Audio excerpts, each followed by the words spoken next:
अस्सलाम वालेकुम व्यूअर्स, आखिर कब तक के साथ मैं हूं काशिफ बशीर खान। व्यूअर्स, आपसे आज की अपडेट जो है वो शेयर करूंगा। गुज़श्ता शब जो है पाकिस्तान और सऊदी अरब के दरमियान बाहमी दिफा का मायदा तय पा गया है। एक मुल्क पर हमला हुआ तो दूसरे पर तस्वर किया जाएगा। इसके अलावा मुकद्दस मकामात की जो हिफाजत है वो भी पाकिस्तान की मुसल्लह अफवाज करेंगी। आज हम डिस्कस करेंगे कि इस माहदे के असरात मशरकी वुस्ता और पाकिस्तान पर क्या होंगे। इसके अलावा इसराइल की गजा पर कब्जे की जो जमीनी कार्रवाई है बहुत तेजी से जारी है और लाखों लोग जो महसूर हो चुके हैं गजा में और खौफ व हरास का आलम है वहां पर। और मुत्तहदा अरब इमारात ने मगरबी किनारे पर कब्जे के बाद इसराइल के साथ अपने तल्लुकात पर जो है गौर करने का ऐलान कर दिया है, क्योंकि इस यूएई भी वो मुल्क है कि जिसने इसराइल को तस्लीम किया हुआ है। लेकिन ये बड़ी अफसोसनाक और दर्दनाक सिचुएशन है कि तमाम दुनिया और स्पेशली अमेरिका जिस किस्म का पोर्ट्रे कर रहा है, डोनाल्ड ट्रंप रोल अपना पोर्ट्रे कर रहा है, लेकिन इसमें दोगलापन सामने नजर आ रहा है कि इसराइल को सपोर्ट भी जारी है अमेरिका की, क्योंकि मार्को रूबियो ने जो कुछ कल कहा था वो बड़ा अलार्मिंग था। इसराइल में उसने कहा था जी हम इसराइल की सपोर्ट जारी रखेंगे। और डोनाल्ड ट्रंप ने एक मरतबा फिर आप लंदन में जो ब्रिटिश प्राइम मिनिस्टर के साथ खिताब किया, प्रेस कॉन्फ्रेंस की है, उसमें उन्होंने कहा जी रूस पर जंग बंद करने का दबाव डालने का ऐलान किया, रिक्वेस्ट की है। और उन्होंने ये भी कहा कि रूसी प्रेसिडेंट जो है मुझे मायूस नहीं करेंगे। क्या रूस डोनाल्ड ट्रंप के प्रेशर में आता नजर आ रहा है? क्योंकि ये मामला जो है सिर्फ यूक्रेन और रूस का नहीं है, इसमें यूरोपीय यूनियन भी इन्वॉल्व है, अमेरिकन इंटरेस्ट भी इन्वॉल्व है और डेफिनेटली रूस की सालमियत और खुद मुख्तारी भी इन्वॉल्व है कि जिसके ऊपर इस जंग से पहले हमला कर रहा था अमेरिका और यूरोपीय यूनियन मिलकर। आज डिस्कस करेंगे कि फलस्तीन और यूक्रेन के मामले पर अमेरिका की पॉलिसी मुख्तलिफ क्यों है। एक तरफ वो यूक्रेन की हेल्प करता नजर आता है और दूसरी तरफ वो फलस्तीन के खिलाफ जुल्म सितम और जो जाबराना कार्रवाइयां, जारहाना कार्रवाइयां इसराइल कर रहा है उसको वो उधर सपोर्ट करता नजर आ रहा है। अमेरिका फलस्तीन पर जारहियत पर इसराइल के साथ क्यों खड़ा है, ये अपने जो मेरे एक्सपर्ट्स हैं उनसे बात करेंगे। इसके अलावा इमरान खान का सुप्रीम कोर्ट को एक और खत जो उनकी बहनों ने पहुंचाया है उसमें बहुत सारी डिटेल्स लिखी गई हैं और उसके बाद उन्होंने ये भी कहा कि जेल के कमरे को एक पिंजरे में 9/11 के पिंजरे में तब्दील कर दिया गया है और मेरे बुशरा बेगम जो उनकी ज़ौजा है उनको उनका इलाज भी नहीं करवाया जा रहा, मुझसे अखबार भी ले लिए गए। और उसके अलावा उन्होंने मौजूदा आर्मी चीफ पर इल्ज़ाम लगाया इन तमाम जो है हो रहा उनके साथ। इसके अलावा एंड में अगर टाइम बचा तो ये जरूर डिस्कस करेंगे कि 94,000 अरब डॉलर के बैरूनी कर्जों के साथ पाकिस्तान की मईशत कहाँ खड़ी है और जो पोस्ट फ्लड्स यानी कि सैलाब के बाद की पाकिस्तान की तस्वीर है वो कितनी हौलनाक है और हमें क्या होप नजर आ रही है उसमें, इसके ऊपर बात करेंगे। इंट्रोडक्शन कराऊंगा अपने मेहमानों का जो मेरे साथ हैं। मुस्तफा कमाल पाशा साहब एनालिस्ट हैं। साहब welcome to the show. Iqbal Khan साहब he is from Pakistan People's Party. Khan साहब welcome to the show. Naseer Kamboj साहब हैं पाकिस्तान मुस्लिम लीग नून से, जूरिस्ट भी हैं। Welcome to the show. Thank you thank you. भाई साहब आपसे शुरू करते हैं। हाउ डू यू सी ये पाकिस्तान और सऊदी अरब के दरमियान जो बामी दिफा का एक मायदा तय पाया है, तो एक मुल्क पर हमला हुआ तो दूसरे पर तसव्वुर किया जाएगा। देखिए ये इसका दूसरा पोर्शन भी ले लीजिए, कंप्लीट जवाब दे दीजिएगा। इस मायदे के असरात मशरिक़ वुस्ता पर कोई होंगे, अगर होंगे तो क्या होंगे और पाकिस्तान को इसके क्या बेनिफिट्स? देखिए पहली बात तो ये है कि ये मुआहदा अपनी नौयत का बड़ा यूनिक मुआहदा है और ये दो मुस्लिम ममालिक के दरमियान ये पहला म्यूचुअल डिफेंस एग्रीमेंट है, राइट। और इसको देखकर मुझे याद आता है कि जिस वक्त सेकेंड वर्ल्ड वॉर खत्म हुई तो अमेरिका ने जो नई दुनिया तरतीब देनी शुरू की थी, तो एक तरफ उसने मार्शल प्लान के जरिए जो उसके अलाइज थे, जो तबाह हाल दुनिया थी उसकी इकोनॉमिक डेवलपमेंट के लिए मार्शल प्लान शुरू किया, तो दूसरी तरफ उसने अपने हवारी ममालिक को मौसर दिफा देने के लिए जो है वो डिफेंस ट्रीटीज जो है वो करनी शुरू कर दी। उसमें नेटो भी का इत्तेहाद अमल में आया, डिफेंस पैक्ट था, और उसके बाद सीटो और सेनेटो के मुआहदे जो है तो बड़ी बाद में आया जी, वो सेकंड वर्ल्ड वॉर के बाद, मैं कह रहा हूं जी, सेकंड वर्ल्ड वॉर के बाद ये तरतीब में चीजें 1954 के अंदर ये चीजें जो है वो तरतीब देनी शुरू हो गई थी।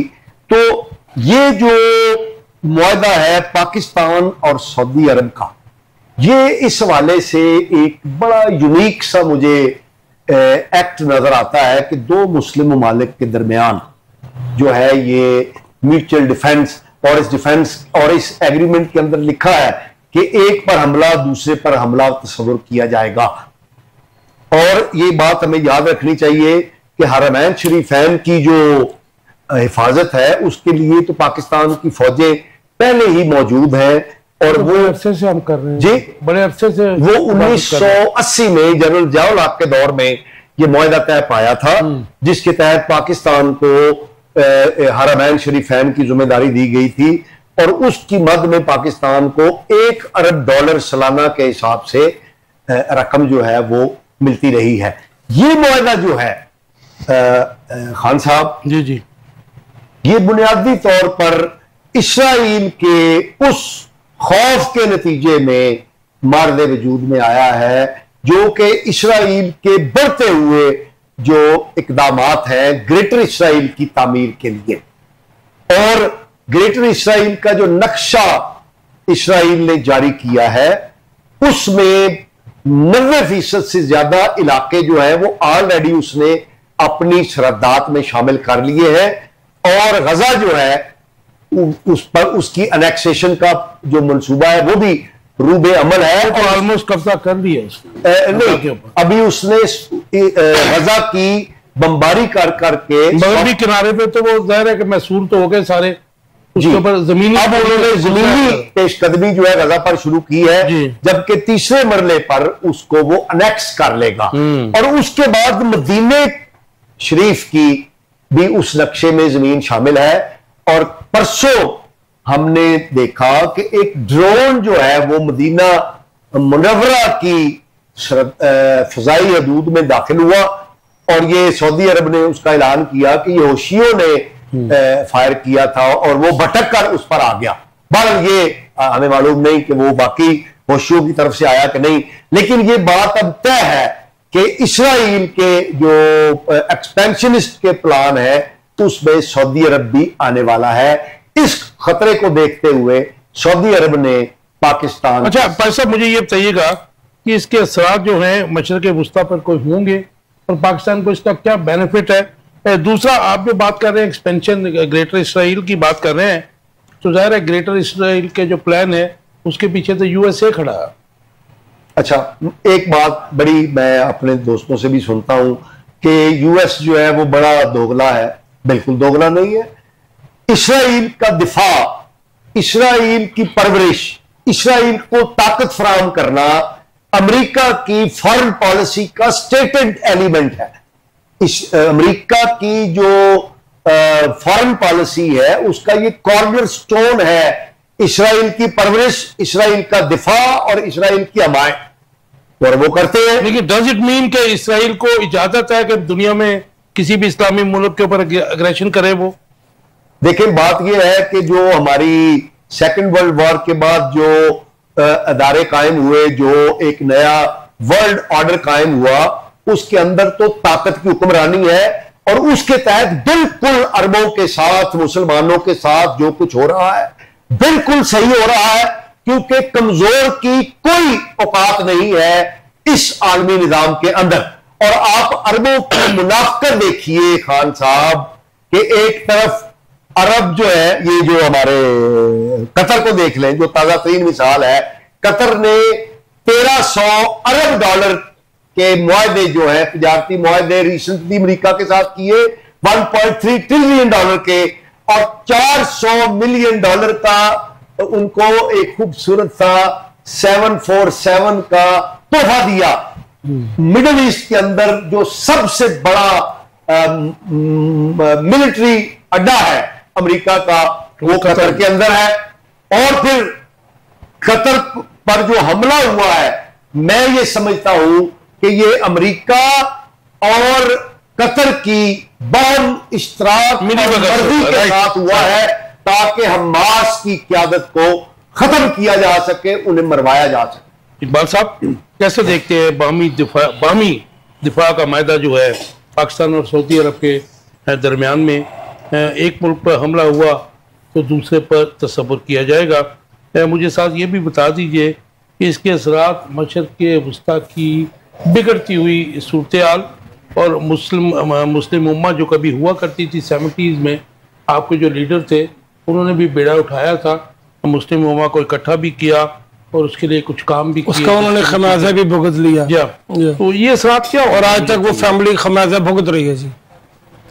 अच्छा बिस्मिल्लाह जी, आपने शुक्र है वो मेरे भाई की आज माशाल्लाह बड़ी रिसर्च थी और उन्होंने, मैं तो समझ शायद प्रोग्राम खत्म हो जाएगा, हमें मौका नहीं मिलेगा, लेकिन बहरहाल आपका बहुत शुक्रिया, आपने इंटरप्ट किया और बात करने का मौका दिया।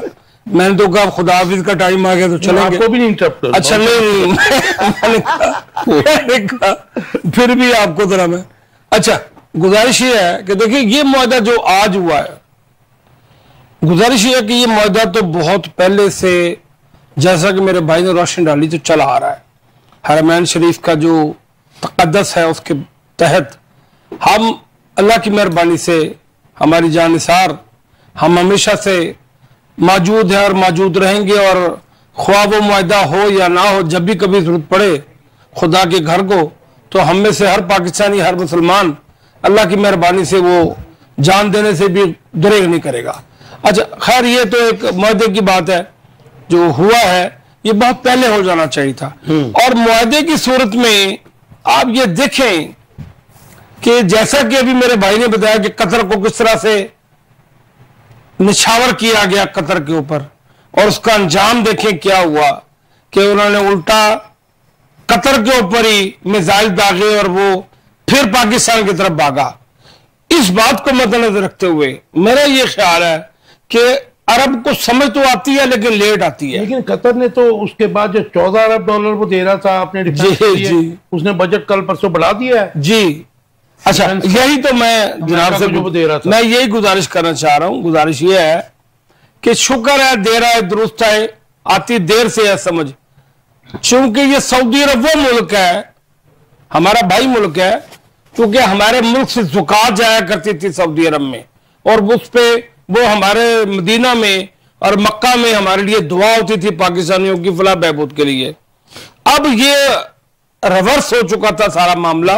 लेकिन देखिए रसूल पाक सल्लल्लाहु अलैहि वसल्लम की अहादीस के मुताबिक भी अगर आप देखें कुरान की रोशनी में, तो ये वो वक्त अब करीब है जिसमें हमने हर चीज को न सिर्फ डिफेंड करना है बल्कि इसको आगे लेके चलना, और ये वही कुछ हो रहा है।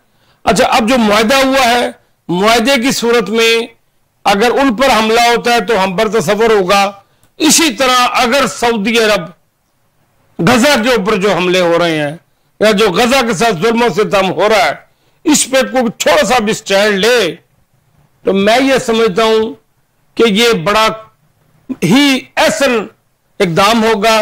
बिलक रहे हैं बच्चे, भूख से मर रहे हैं, मैं ये समझता हूं वाई नॉट, क्योंकि वो गरीब लोग हैं, उनके पास खाने को नहीं है, हम उनके साथ कोई मुआहदा नहीं कर सकते। सऊदी अरब के साथ मुआहदा करेंगे क्योंकि वो हमें कुछ देगा। देखिए ना, हम वो भाई, अगर हम सारे मुसलमान भाई हैं कुरान के मुताबिक, दीन के मुताबिक, तो हमें गजा के साथ भी कुछ ना कुछ करना चाहिए, गजा के साथ भी खड़ा होना चाहिए। सवाल का दूसरा हिस्सा इकबाल साहब यही था कि इस मुआहदे के असरात जो हैं जी मशरक़ वस्ता या फिर आप फलस्तीन कह लीजिए, फलस्तीनी जी और पाकिस्तान पर क्या होंगे जी, वो ये को बेनिफिट मिलेगा जी। देखें अभी तो मुझे कोई, मैं ये समझता हूं कि सिर्फ चूम लेना, जफ्फी पप्पी कर लेना कौम से तो इसका भला नहीं। अगर हम स्ट्रेटेजिक पार्टनर हैं, अगर फर्ज कीजिए डिफेंस में हमारे ऊपर कर्जे हैं हमारे मुल्क के ऊपर, तो वो कर्जे उतार दे ना सऊदी अरब, क्यों नहीं उतारता? उतार दे, हमारी अवाम खुशहाल हो जाए, IMF के कर्जे उतार दे, क्योंकि उनके पास इतना पैसा पड़ा हुआ है। 1973 में जी इसराइल की जो जंग थी जी उसमें पाकिस्तान ने, बल्कि पाकिस्तान की फौज ने हिस्सा लिया था जी, और उसमें बड़ा कलीदी रोल प्ले किया था। बल्कि 67 की जंग में भी दिया था। भुट्टो साहब ने 73 में तो खुल के जो है जी बिल्कुल, वो पाकिस्तान पीपल्स पार्टी एक वाहिद पार्टी का एक लीडर था जुल्फकार अली भुट्टो, जिसकी शहादत ही इस कॉज की वजह से हुई है कि वो उम्मत मुसलमान को इकट्ठा करना चाहता था और इकट्ठा किया भी उसने। उसी की पादाश्त में आज तक उनकी बेटी गई, उनकी बीवी गई, उनके बच्चे गए। अब वो यहां तक कि वो किसी भी तरह से इस पार्टी को बरसर इक़्तिदार नहीं लाते, बल्कि कोशिश करते हैं बैनुल अक़वामी पार्टियां कि इन्हें साथ लेकर, वो उनकी मजबूरी होती है। आप समझते हैं कि इससे जो एग्रेशन ग्रेटर इसराइल की भी बात हो रही है, जी जी, तो इस इत्तेहाद के बाद इसराइल की एग्रेशन में कुछ कमी होगी? मेरा नहीं ख्याल कि, मैं ये समझता हूं कि अगर ऐसा हो तो मैं ये समझता हूं कि ये पूरी उम्मत मुसलमान के लिए एक बहुत बड़ा ही खूबसूरत लम्हा होगा। और मैं ये समझता हूं कि बल्कि अकीदत होगी मुसलमानों की अगर हम ऐसे मौके पर भी इकट्ठे हो जाएं तो। राइट। कंबोज साहब कैसे देखते हैं इसको? मेरा सवाल फिर वही है कि बड़ा खुशाइंद है कि मतलब बाहमी जो है हमारा दिफा का मायदा हुआ है, तो आप देखते हैं कि आने वाले दिनों में इस मायदे में जो है कुछ और मुस्लिम ममालिक भी शामिल हो सकते हैं, और ये फलस्तीन, मशरिक़ वुस्ता और इसके असरात जो है पाकिस्तान पर क्या होंगे? जी बिस्मिल्लाहिर्रहमानिर्रहीम। थैंक यू सर, बहुत शुक्रिया। आपकी बारी लेट आई। मैं समझता हूं कि ये बड़ा तारीखी दिन है कि जो पाकिस्तान और सऊदी अरेबिया के दरमियान एक जो है वो दिफाई शराकतदारी हुई है। देखिए, हम ना इसको अगर कनेक्ट करें, पाकिस्तान का जो स्टेटस है ना 9 मई या 10 मई 2025 है ना, जो जब इंडिया पाकिस्तान पे 3 दिन हमले करता रहा और पाकिस्तान ने उनके हमलों का जवाब दिया और 4 घंटे में पाकिस्तान ने इंडिया का सारा निजाम जो था, दिफाई निजाम जो था, वो जाम कर दिया, नेस्तो नाबूद कर दिया और उसके तैयारे जो है वो जदीद तैयारे जो है गिराए गए और इंडिया 4 घंटे बाद जाके अमेरिका के पैरों में पड़ गया कि हमारी पाकिस्तान से जान छुड़ाएं। और उसमें फिर जो है वो डोनाल्ड ट्रंप को जो है वो मुदाखलत करनी पड़ी और फिर उसने पाकिस्तान से रिक्वेस्ट की, वो जंग रुकी। उसके बाद पाकिस्तान का स्टेटस जो है दुनिया में जो है, मैं समझता हूं कि बराबरी की सतह पे आ गया, तब्दील हो गया। अमेरिका को पाकिस्तान को बतौर ताकत मानना पड़ा। अमेरिका ने 38 दफा अब तक जो है वो इस चीज की शहादत दी है कि इंडिया के 6 राफेल तैयारे जो है पाकिस्तान ने गिराए हैं। और उसके बाद आप देखें कि इंडिया तो इस खित्ते में जिसकी पुष्टपनाही अमेरिका करता था, अब वो तो गायब ही हो गया है। अमेरिका ने इंडिया की ताकत को जांच लिया है कि इसमें हमने इतनी लेकिन कंबोज साहब, आपको पता है कि इस वक्त भी हमारे बॉर्डर्स पे फौजें उसने लगाई हुई और वो अटैक करने के जारियत कर रहा है, वो पानी की सूरत कर रहा है। वो अपनी इंटरनल फेस वैल्यू को सेव करने के लिए मोदी अपने आने वाले इलेक्शन जो है वो उनको सेव करने के लिए हरकतें कर रहा है। लेकिन मोदी वो कहता है ना कि अभी प्रेशर जो संदूर है अभी खत्म नहीं हुआ, लेकिन प्रैक्टिकली हर चीज खत्म हो गई है। इंडिया दुनिया के नक्शे पे कहीं नहीं है। दुनिया के नक्शे पे देखे पाकिस्तान है कि 5वीं बड़ी मईशत है जी। लेकिन आप देखिए अब दुनिया पाकिस्तान, हालांकि पाकिस्तान उनके मुकाबले में रकबे के लिहाज से चौथा हिस्सा है, लेकिन पाकिस्तान की एक्नॉलेजमेंट देखें, चाइना में वो 26 ममालिक की हुई, वहां चाइना पे जो है था उनको बुलाया हुआ था, वहां पे इंडिया नहीं था, रशिया थे, पाकिस्तान था, चाइना था, कोरिया था कि नहीं था जी? इंडिया की बात कर रहे हैं जी। अच्छा, उसके बाद आप देखें कि ये जो फिर देखें डोनाल्ड ट्रंप ने हमारे field marshal general Asim Munir साहब को अमेरिका में उनसे देखे मुलाकात की और उन्होंने इंडिपेंडेंटली वहां पे जो उन्होंने उनके सामने बैठ के जो अमेरिका या इसराइल फलस्तीनियों पे मजालिम उड़ा रहा है, वहां पे उन्होंने कहा कि हम फलस्तीन के साथ हैं और फलस्तीन के साथ जो मजालिम हो रहे हैं हम उनकी मजम्मत करते हैं। अब ये जो माहिदा होने जा रहा है, देखिए मेरा बुनियादी सवाल आपसे यही था, थोड़ा सा, I am not interrupting you, कि इसके असरात जो हैं क्या फलस्तीनियों के लिए कोई बेनिफिशियल होंगे या नहीं होंगे? देखिए क्योंकि इस वक्त दुनिया में 2 ही बड़ी जंगें हो रही हैं, एक तरफ यूक्रेन और रूस की, इधर से फलस्तीन और वो, और तीसरी जंग जो हर जगह पर अपनी हेजेमनी साबित करने के लिए इसराइल कर रहा है, मुस्लिम ममालिक डिफरेंट ममालिक पर अटैक कर रहा है। देखें जी, अमेरिका का और इसराइल का प्लान तो यही है कि ग्रेटर इसराइल जो मशरक़े वुस्ता में ममालिक हैं, जो कि कोई 2.7 मिलियन वो रकबा है, वो 27 लाख मुरब्बा किलोमीटर रकबा है, पाकिस्तान से वो 4 गुना है। उनकी तो यही है कि ये सारी टेरिटरी जो है मशरक़े वुस्ता जितने ममालिक हैं, चाहे यमन है, शाम है, सीरिया है, या कतर है, या सऊदी अरेबिया है, इराक है, या कुवैत है, या ईरान है, इन सब पे कब्जा करके एक ग्रेटर इसराइल बनाया जाए, एक ग्रेटर रियासत बनाई जाए। लेकिन शाम को फतह करके, दमस्कस को फतह करके, तो वो अपना एजेंडा बहुत तेजी से आगे बढ़ा चुके हैं, ईरान तक तो पहुंच चुके हैं। देखिए, जितनी अरब ममालिक में हुकूमतें हैं, उन पे आप देखें, ईरान के अलावा किसी का भी दिफाई सिस्टम इस लेवल का नहीं है कि वो अपना दिफा कर सके। अब देखें, उन सबको नजर आ रहा है, ईरान में, तेहरान में भी फलस्तीनी रहनुमा इसराइल ने मारे थे। इसका मतलब है कि ईरान इन्होंने बड़ी खूबसूरत बात, मैं बात कंप्लीट कर लूं, मैं कंप्लीट कर लूं। अब ये देखें कि सारी कमांड तो उनकी मार दी है उन्होंने, सर पूरा खिता जो है, सर देखिए, फिर भी ईरान का दिफा इस लेवल का है कि उन्होंने 20 दिन, 30 दिन, 15 दिन की जो जंग थी, उन्होंने मजामत की और फिर रोकने पड़ी जंग, क्योंकि उनका भी नुकसान हो रहा था। तो इसके अलावा तो जितने भी मशरक़े वुस्ता में इस्लामी ममालिक हैं, उनका तो अपना दिफा है ही नहीं। अब देखें, पाकिस्तान का जो रोल है ना, पाकिस्तान इंशाल्लाह मुस्तकबिल में मशरक़े वुस्ता या इस्लामी ममालिक को लीड करने जा रहा है। ये जो सऊदी अरेबिया और पाकिस्तान के दरमियान दिफाई मायदा हुआ है 9 मई 2025 से पहले, जो मशरक़े वुस्ता था, उनका जो ट्रेंड था या टिल्ट था, पाकिस्तान की बजाय इंडिया की तरफ ज्यादा था। अब देखिए, अरब अमारात में जाके मोदी बड़े बड़े जनाब कर रहा है, वहां पे इकट्ठे करके जलसे कर रहा है और उनके साथ यकजहती वो हुकूमतें कर रही है। वो अब तक वहां पर मूर्तियां सजा रहे हैं, गोल्ड की मूर्तियां जगह दे रहे हैं यूएई को, तो अभी तक समझ नहीं आ रही। लेकिन 9 मई 2025 के बाद सारे इस्लामी ममालिक, अरब ममालिक मशरक़े वुस्ता को ये वाबर हो गया है। आपका मतलब है कि कोई मुस्लिम उम्मा इकट्ठी होती नजर आ रही है? बिल्कुल जी, मुस्तकबिल में अब इंडिया देखे मशरक़े वुस्ता में सबसे ज्यादा। मैं मेरा टेक ले लीजिए जी, फिर मैंने पाश साहब की तरफ जाना है कि जो अरबों डॉलर का पैक्ट हुआ है इसराइल का और इंडिया का, इट इज इंटैक्ट।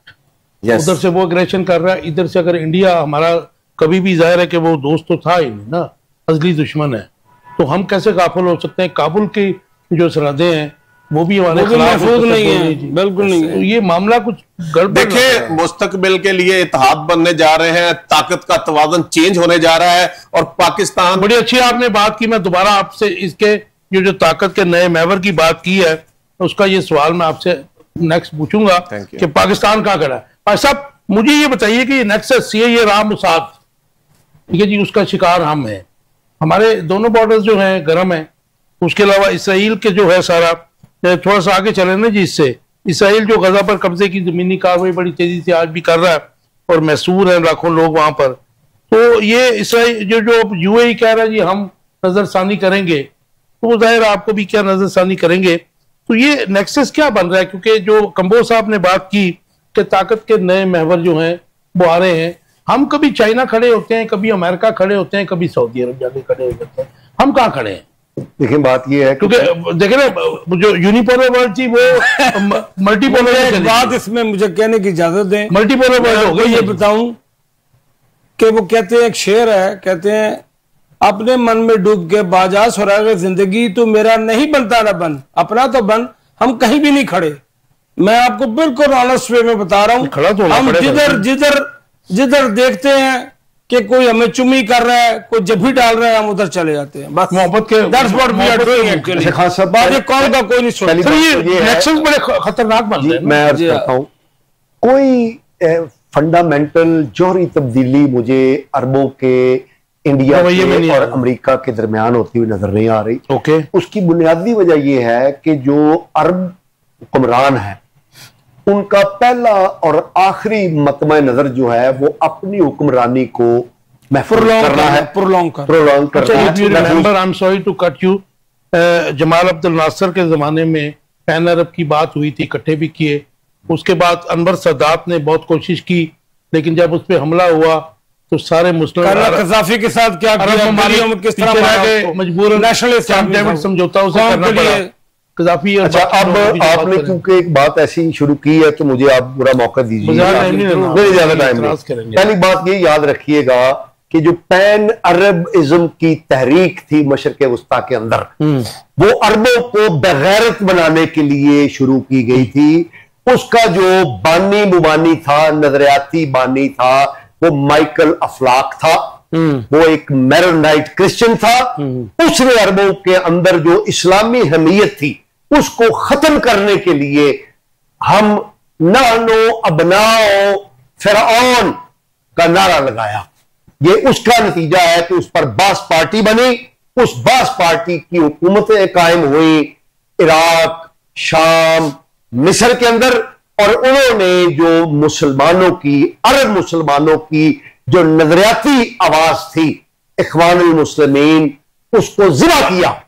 और ये हमास जो है ये उसी दौर की एक आखिरी निशानी है जिसको अब इसराइल खत्म कर रहा है, ताकि अरबों के अंदर जो इस्लाम की हमीयत है उसको खत्म कर दिया जाए और उसके बाद फिर जो ग्रेटर इसराइल है उसको तामीर किया जाए। भाई साहब, ये जमाल अब्दुल नासर, ये कर्नल कज़ाफी, ये सद्दाम हुसैन, ये अनवर सदात, ये तमाम के तमाम लोग जो थे ये अरबों की इस्लामी हमीयत को खत्म करने के लिए पैदा किए गए।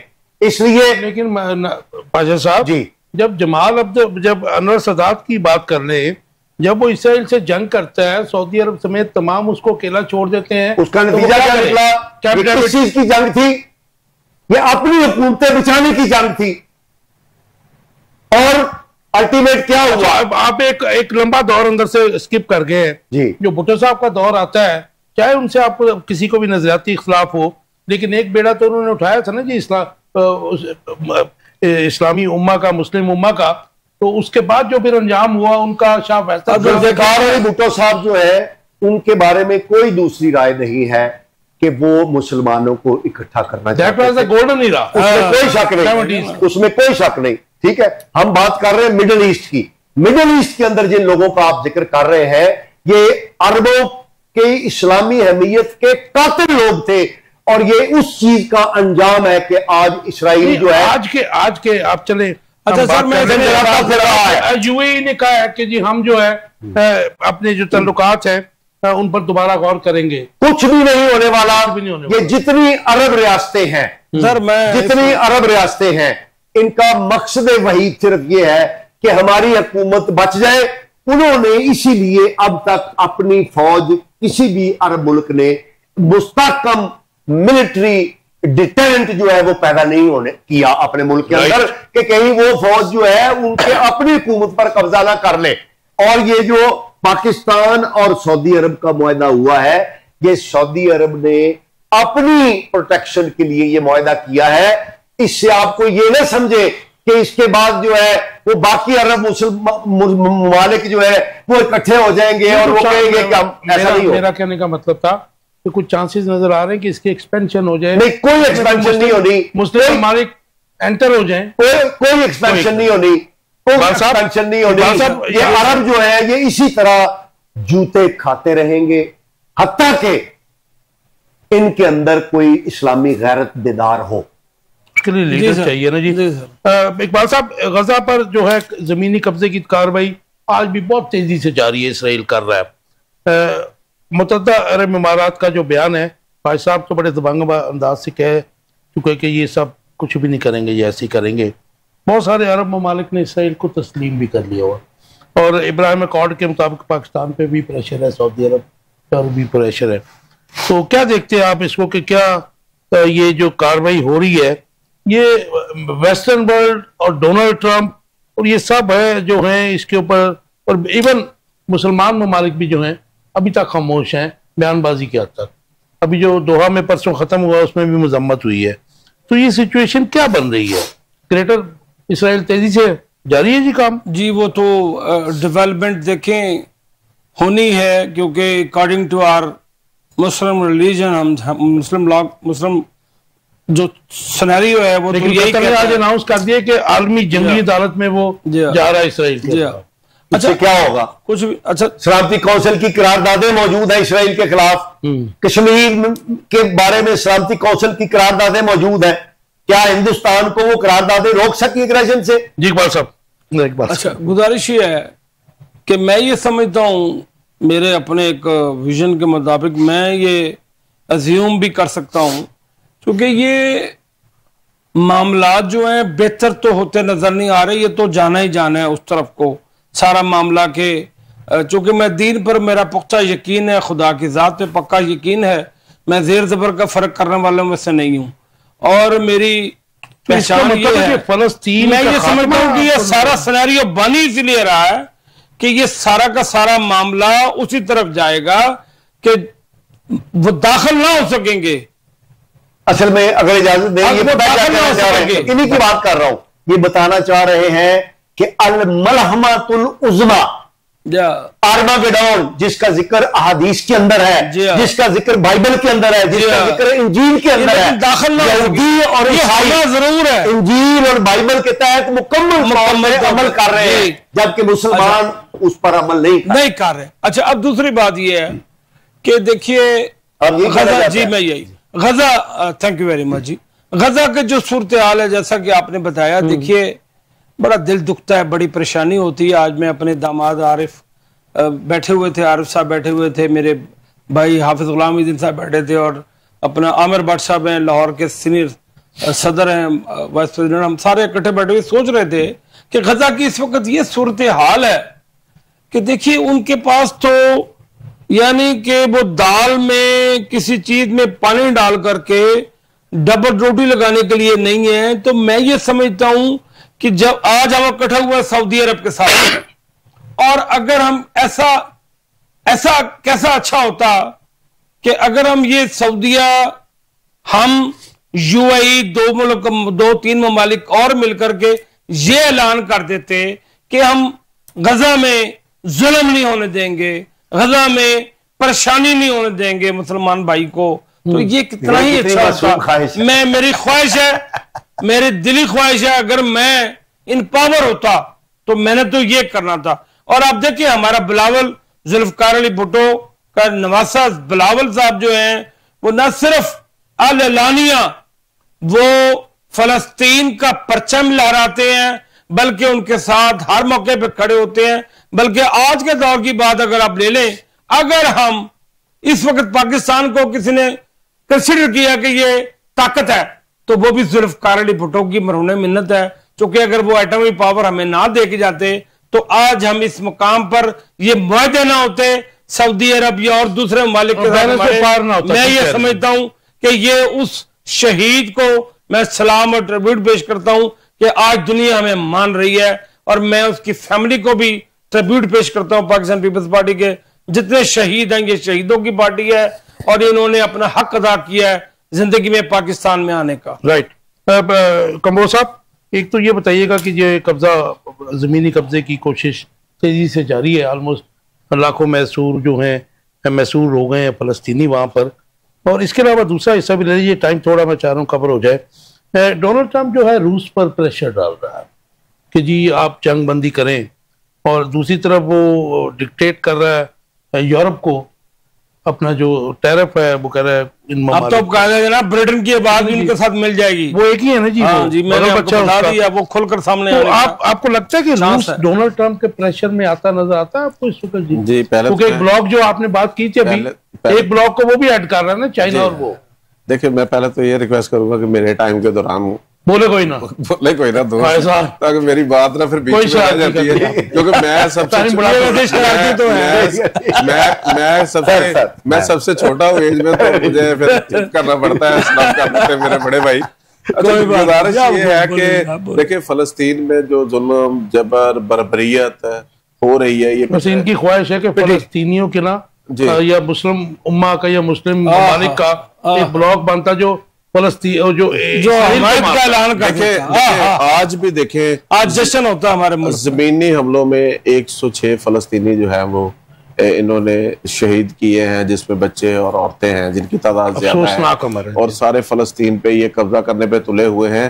और जो भी मसलन ये बहाना बनाते हैं, हालांकि ये सारे मुस्लिम ममालिक जो मशरक़ वस्ता में अमेरिका के इत्तेहादी हैं, और अमेरिका ने इनको मकरूज किया हुआ है, इनके वसाइल अमेरिका लूट रहा है, तेल लेके इनको मकरूज और इसके बावजूद बहाना बनाता है कि जी हमास इधर छुपी हुई है, हौसी बागी इधर छुपे हुए हैं, हिजबुल्लाह इधर छुपा हुआ है, तो बहाना बना के जहां चाहता है बम मार देता है, फिर उसके बाद आके जो है वो मिट्टी डालने आ जाता है कि जी वो तो सलामती कौंसिल से जो है करारदाद पास करवा देता है। ये अमेरिका का मैं समझता हूं कि दोहरा मयार है, क्योंकि अरब ममालिक जितने मशरक़े वुस्ता उनका अपना दिफा नहीं है, लेकिन ये एक अच्छा कदम है पाकिस्तान के लिए भी। देखें पाकिस्तान इंशाअल्लाह ताला माशी तौर पे, अब देखें आपका सवाल था कि कर्जों में पाकिस्तान डूबा हुआ है, तो अब ये इंशाअल्लाह मुस्तकबिल में आप देखेंगे कि पाकिस्तान एक तो मुस्लिम उम्मा जो है जितने मशरक़े वुस्ता के ममालिक हैं उनका जो है वो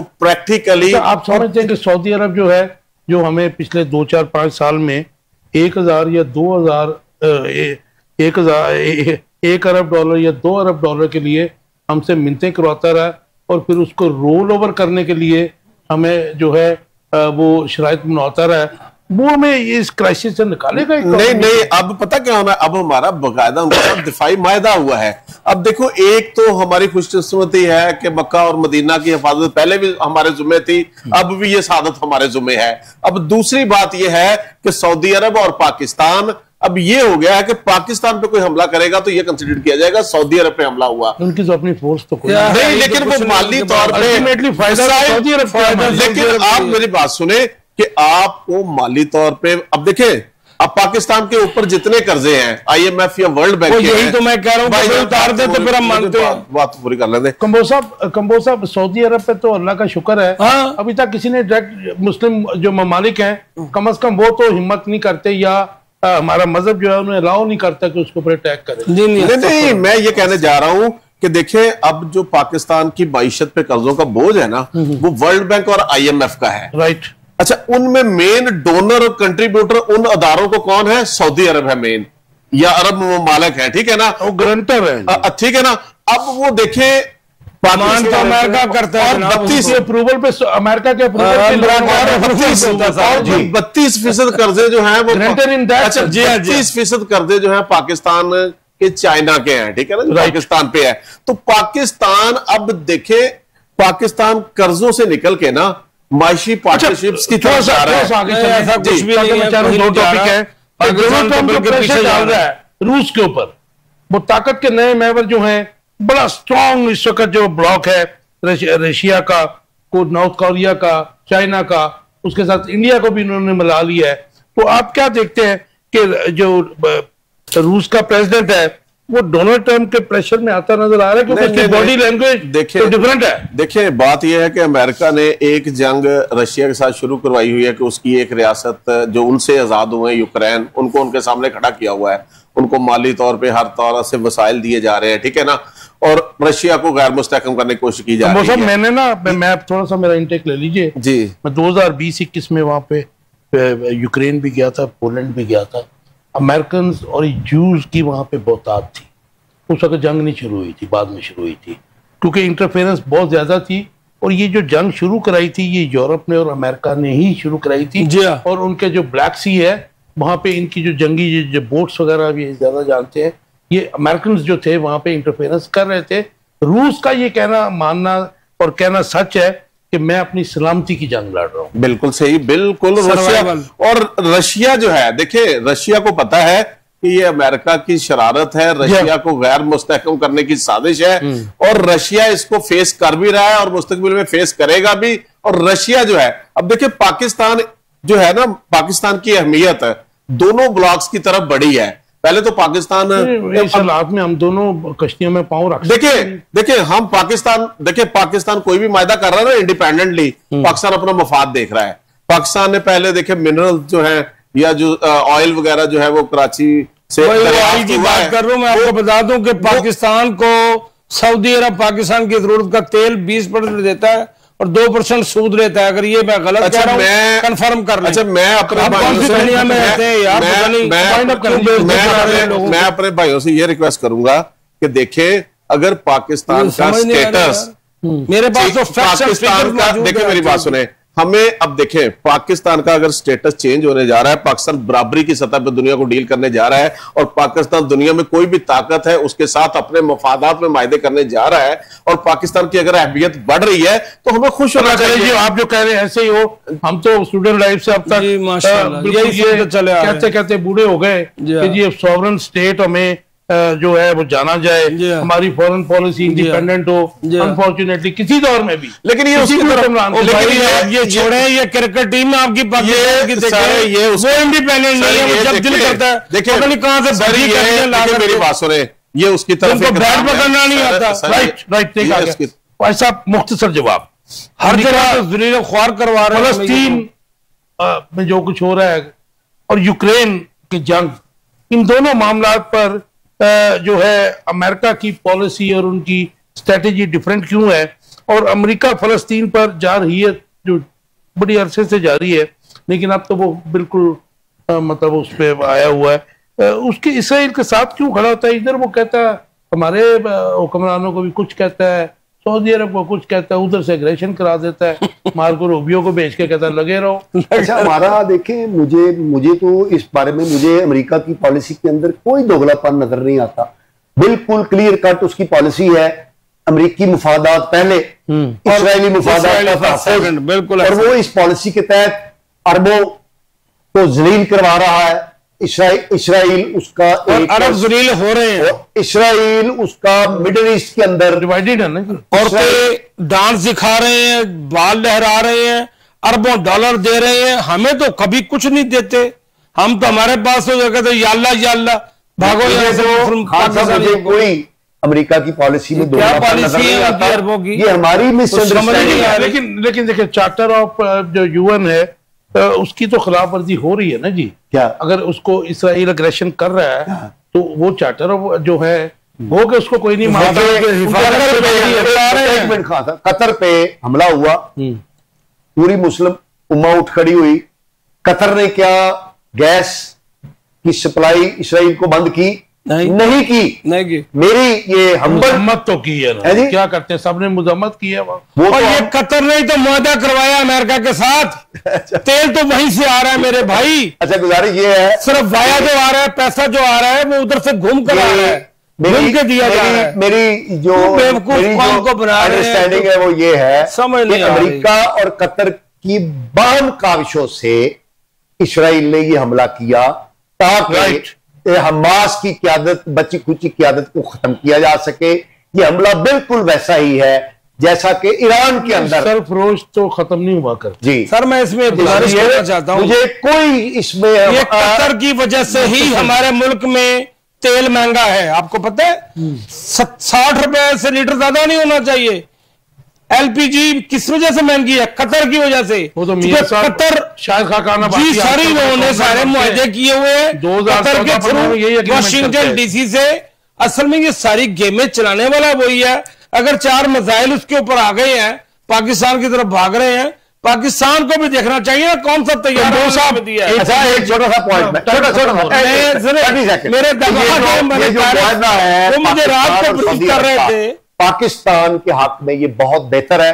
पाकिस्तान की जो डोलती हुई मैशत है उसके लिए ये नसीर कंबोज साहब, एक तो ये मुझे बता दीजिए कि एक तजाद नजर आता है अमेरिका की माइट से कोई इनकार नहीं है मतलब, लेकिन जब वो फलस्तीन की बात करता है कुछ और करता है, जब वो यूक्रेन की बात करता है तो कोई और उसका एक्ट है। इस पे आपका टेक मुख्तसर से चाहिए। और इसके अलावा मुझे ये बता दीजिए कि इमरान खान का सुप्रीम कोर्ट को खत लिखा गया है, एज ए ज्यूरिस्ट भी इस पे कमेंट्स दे दीजिए।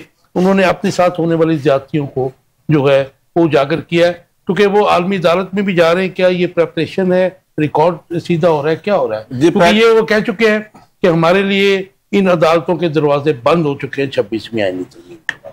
देखिए, पहली बात तो ये है कि अमेरिका जो है वो आप जो है फरमा रहे हैं कि एक तरफ अमेरिका जो है खुद जो है यूक्रेन में जो है वो इंसानों को जो है वो मरवा रहा है, या फलस्तीन में जो है रूस पे प्रेशर डालना के प्रेशर, ठीक है ना। वो मतलब बैक पे जो है वो यूक्रेन की बैक पे भी यही है ना सारी शरारत। और फलस्तीन में भी देखें कि जो पिछले 1967 से जो नहते मुसलमान जो हैं, इन्होंने जो है वो फलस्तीन में कब्जा करवाया उस वक्त, उसके बाद वक्तन फवक्तन 2008 में, 9 में, 12 में, 14 में, 23 में ये इन्होंने जो है वो अब तक आज मैं फिगर पढ़ रहा था कि 93,000 लोग जो है वो अब तक जो है वो ये शहीद कर चुके हैं। 1,64,000 मुसलमान रहनुमाओं को मारने वाला भी अमेरिका। अब मैं बिल्कुल जी सद्दाम को मारने वाला अमेरिका है, मोहम्मद नहीं मार रहा, और अब जो है मोहम्मद ये जो शाह फैसल को मारने वाला अमेरिका। मैं ये कहता हूं कि देखें, अमेरिका का जहां मफाद होता है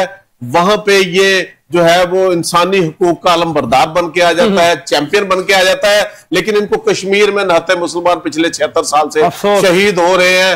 और खुद देखे 1947 में, 1948 में जब जो है वो पाकिस्तान कब्जा करने वाला था कश्मीर पे, तो ये भाग के चले गए, वापस लेने वाला था, कब्जा नहीं करने वाला था, इनसे अपना मुल्क वापस लेने वाला था। तो वहां पे अक़वाम मुत्तहिदा की करारदादें इन्होंने पास करवाई कि जी हम जो है वो तो कौमी अलमी है ना जी। जनरल ग्रेसी ने कायदे आज़म का हुक्म भी तो नहीं माना था ना जी। उन्होंने कहा तो अब बात पता क्या है, देखिए ताकत का जवाब जब ताकत के दिए जाता है तो अमेरिका ताकत को समझता है, जो कमजोर है, जो नहता है, उस पे जो है वो जुल्म ज्यादती जबर करता है, और अमेरिका अपने मफादात देखता है। और जहां पे इनका मफाद इंसानों की गर्दनें हैं तो वो इंसानी अफगानिस्तान को आज तक फतह नहीं कर सका। कंबोडिया में क्या हुआ था उनके साथ? बिल्कुल ऐसे ही है। तो वो फिर वहां से वो अफगानिस्तान से 20 साल बाद ये निकल गया है। तो लिहाजा वियतनाम में देखे जिन कौमों का दिफा कमजोर है ना, वो कौमों के साथ अमेरिका ज्यादती करता रहेगा। पाकिस्तान देखें, जो भुट्टो साहब ने पाकिस्तान के एटमी निजाम की बुनियाद रखी, मियां नवाज शरीफ ने 1997 में धमाके करके ताकत का तवाज़ुन बरकरार किया। और यही वजह है कि पाकिस्तान एटमी ताकत होने की वजह से अमेरिका पाकिस्तान का कुछ नहीं बिगाड़ सका। अब इमरान खान की बात सुन ले।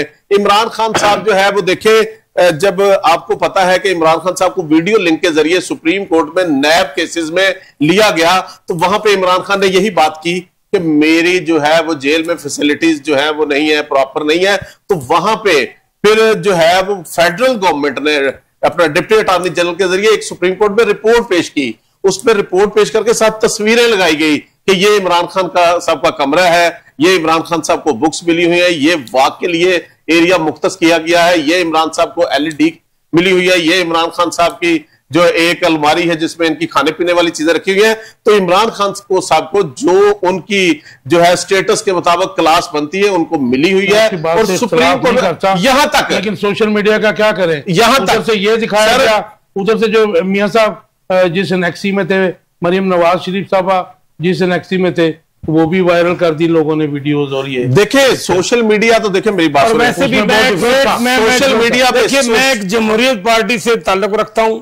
हमने जमहूरियत का हमेशा साथ दिया है और हम जमहूरियत को फलता फूलता देखना चाहते हैं इस मुल्क में, और हकीकी जमहूरियत चाहते हैं। हम ये चाहते हैं कि किसी भी आदमी को जबर के साथ, जुल्म के साथ, कैदो बंद की सोबतों में रख करके आप टेबल पर आना चाहिए हर आदमी को। उन्हें भी ये चाहिए, उन्हें भी ये चाहिए कि टेबल पर आए, उन्हें भी ये चाहिए कि टेबल पर आए। जुमला जी मैं कह रहा हूं, उन्हें भी ये चाहिए कि टेबल पर आए, उनको टेबल पर बैठाना चाहिए। मैं गुजारिश करता हूं कि इमरान खान के दौर में मुस्लिम लीग नून की क़यादत ने पहले, दूसरे, तीसरे, चौथे नंबर की क़यादत, मेरा कोई हक नहीं है कि मैं इनको लिहाजा इमरान खान साहब पे अगर केसेस हैं तो इमरान खान साहब को जो उनकी फैसिलिटीज बनती हैं, यहां तक सुप्रीम कोर्ट में कहा गया गवर्नमेंट की तरफ से कि आप एक जुडिशियल ऑफिसर जो है अपॉइंट कर दें, वो जाके विजिट कर रहा है।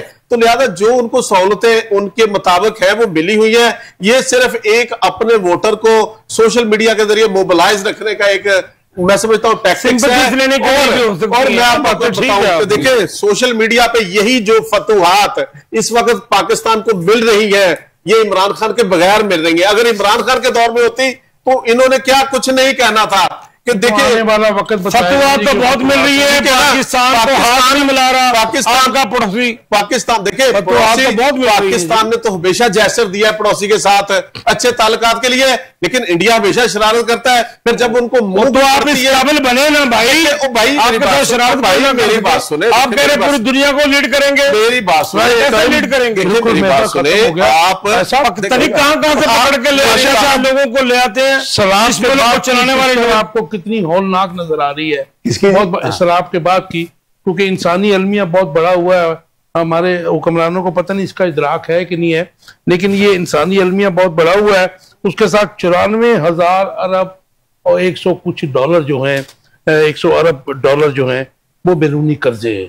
140 के करीब है जी। 94,000 अरब 140 जी जी। क्या बनेगा ये हमारा? क्या सर मेरा ख्याल है ये ऐसे ही चलता रहेगा। हाँ। और हम ऐसे ही और हम ऐसे रहेंगे, ये ऐसे ही चलता नेशनलिस्ट लोग और कोई मसीहा नहीं है। मसीहा भी फिलहाल दूर तक नजर नहीं आ रहा। इस कौम को कोई मसीहा नहीं मिलेगा। अभी नहीं सर, अभी तक अभी नहीं, अभी नहीं। देखिए, जो कौम बिरयानी के डब्बे में वोट डाल रही है, 3,000 रुपए लेके वोट डाल रही है, उसको मसीहा कहां से मिलेगा? 3,000 देना कौन थी वैसे? सारे दे रहे थे जो भी वहां बैठे हुए थे। और ये बुनियाद किसने रखी पैसे देने की, लोगों को ले जाने की, उठाने की? कबोल साहब से बात सुने। सियासत में टाइम ओवर हो गया जी। बिजनेस में सियासत कहां से आ गई भाई? सर मेरी बात सुने।